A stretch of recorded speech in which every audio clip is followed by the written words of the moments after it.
আমাকে 10ই সেপ্টেম্বর 2024 তারিখে সুভাষ মতকের বাড়ি এখানে আমের ডাল কাটছিল।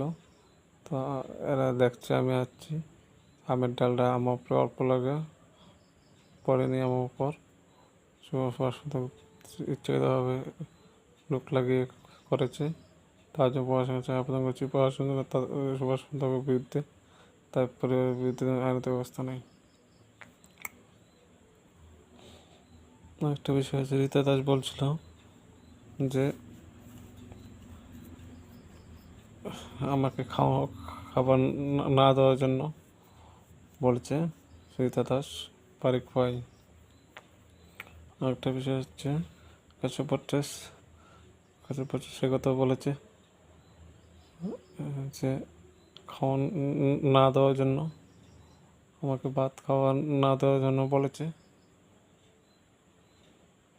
এবং তোমাকে বলে দিয়েছে খাওয়ানো না দিয়ে বলেছে মারবার জন্য আমাকে। কাশ্যপ বা শান্তিনগর আর তাদের বিরুদ্ধে আইনত ব্যবস্থা নেওয়ার জন্য আমি প্রশাসনের কাছে আবেদন করছি। জয় হিন্দ।